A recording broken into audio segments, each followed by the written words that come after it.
رشتے کا معاملہ ہو تو وہاں سے، اور نئے رشتے دار آ جائیں کہیں انہیں بھی بلا لو، سیدھے سیدھے، وہ کچھ نہ جانتے، سیدھے سیدھے.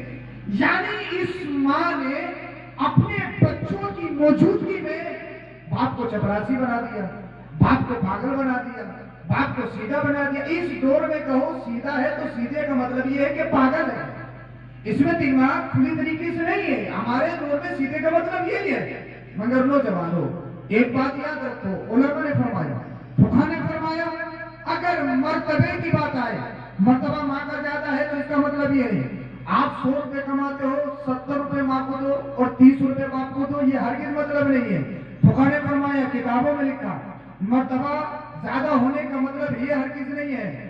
اگر مرتبے کی بات آئے تو ماں کا زیادہ ہے، مگر عزت کی بات آئے تو پھر فقہا فرماتے ہیں باپ کی زیادہ کرنا چاہیے. بے شباب بولے میں نے آپ سے 10 منٹ مانگے، تمیز باندھ رہا ہوں. فقہا فرماتے ہیں اگر عزت کی بات آ جائے تو باپ کی زیادہ کرنا چاہیے، اس لیے کہ تمہارا باپ معاشرے میں بیٹھتا ہے، تمہارا باپ سماج میں بیٹھتا ہے، تمہارا باپ خاندان میں بیٹھتا ہے. اگر اس کی بے ادبی کرو گے، اگر اس کی توہین کرو گے تو اس کا دل ٹوٹ جائے گا، وہ ناراض ہو جائے گا. اور اگر باپ ناراض ہو گیا، ایک ماں نہیں 70 مائیں مل کر بھی جنت نہیں دلا سکتی. اس لیے اگر جنت چاہتے ہو تو جس طرح سے ماں کی رضا ضروری ہے ویسے ہی باپ کی رضا ضروری ہے.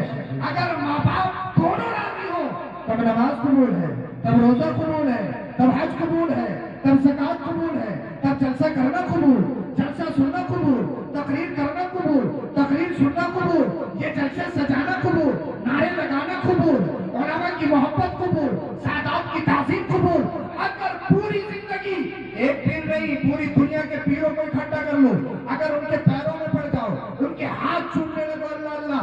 بہت سارے نوجوانوں کا حال یہ، سید صاحب آئے زندہ باد، فلاں پیر صاحب آئے زندہ باد، صاحب ہاتھ بھی ڈالے جا رہے ہیں، نعرے بھی لگائے جا رہے ہیں، مگر سالوں سال سے گھر میں ماں باپ سے بولا نہیں ہے، ماں باپ سے ناراض ہے، ماں باپ پر کبھی 1 روپیہ خرچ نہیں کر سکتا. علماء پہ خرچ کرو کار ثواب ہے، علماء کی تعظیم کرو باعث اجر ہے.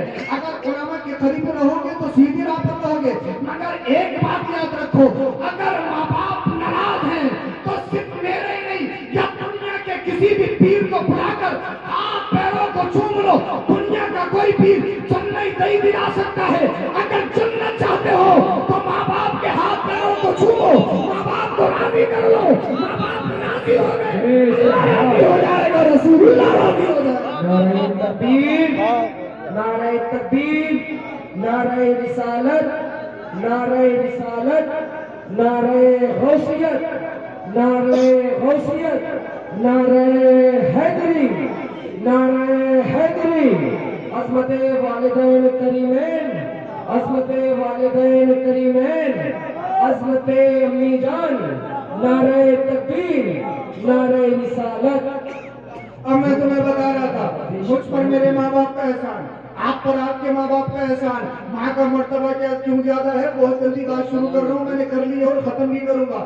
اس لیے ماں کے 2 کام ہوتے ہیں، باپ کا 1 کام ہوتا ہے. ماں کے 2 کام کیا؟ سب سے بڑا کام، سب سے ہارڈ ورک، بچے کو جنم دینا، بچے کی ولادت کرنا، بچے کو جنم دینا. بچے کو جنم دینا اتنا خطرناک موڑ ہے. ماں موت اور زندگی کے درمیان کھیلتی ہے. بہت ساری مائیں بچوں کی ولادت میں، بچوں کے جنم میں اس دنیا کو الوداع کہہ دیتی ہیں. اللہ اللہ بچوں کو طاقت مبارکت دے دیتی ہیں. اور اسی لیے انہیں دین میں فقہا فرماتے ہیں اگر بچے کی ولادت میں ماں کا انتقال ہوتا ہے تو وہ شہیدہ حکمی کہلاتی ہے، یعنی وہ شہید کے درجے میں ہے. اللہ اللہ. تو ماں کا ایک بڑا کام، سب سے بڑا کام بچے کو جنم دینا، بچے کی ولادت کرنا، اور دوسرا کام ہوتا ہے بچے کی پرورش کرنا، اس کی تربیت کرنا. اب باپ کا صرف 1 کام ہوتا ہے، باپ کا کام ہے کمانا، بچوں کو کھلانا، بچے کی پرورش کرنا. اب جب کام ماں کے زیادہ ہے تو پھر مرتبہ بھی تو زیادہ ہونا چاہیے. ماں کے 2 کام، باپ کا 1 کام. مجھ پر میرے ماں باپ کا احسان، آپ پر آپ کے ماں باپ کا احسان. مانو نہ مانو مگر دنیا میں ایک ذات ایسی ہے، دنیا میں ایک ایسی ہستی ہے، اللہ اللہ ساری کائنات پر اس کا احسان ہے، مگر اس پر کسی کا احسان نہیں. وہ ہستی کون ہے؟ وہ ذات کون ہے؟ اللہ اللہ. وہ ذات آپ کے اور میرے نبی کی جس کے میلاد میں تم آئے ہو، وہ مدینے والے مصطفیٰ ہیں. آمینہ کے لال پر دنیا میں کسی کا، اللہ اللہ آمینہ کے لال پر دنیا میں کسی کا بھی کبھی اللہ اکبر کبیرہ احسان نہیں، اللہ اللہ یعنی نہ ان کے باپ کا احسان نہ ان کی ماں کا احسان، مگر مدینے والے مصطفیٰ کا احسان ساری کائنات پر ہے اللہ اللہ۔ اس لیے ایک بات بتاؤں میں، ماں کا جو احسان بچوں پر ہوتا ہے اس کی وجہ یہ ہوتی ہے کہ ماں کو تکلیف ہوتی ہے، ماں کو درد ہوتا ہے اللہ اللہ۔ جب مدینے والے مصطفیٰ دنیا میں تشریف لائے، اما حضرت آمینہ رضی اللہ تعالیٰ عنہ ارشاد فرماتی ہے جب میرا نظر لخت جگر دنیا میں آیا تو مجھے تکلیف ہی نہیں ہوئی، مجھے کچھ پتہ ہی نہیں چلا، تو میں نے کہا اللہ کی مشیت اور تھی، اللہ کی مرضی اور تھی، اے آمینہ تیرے شکم سے میرا محبوب اس دنیا میں آئے گا ضرور، مگر اوروں کے بچوں کی طرح نہیں، اس دنیا میں بڑی بڑی شان والے، بڑی بڑی عزت والے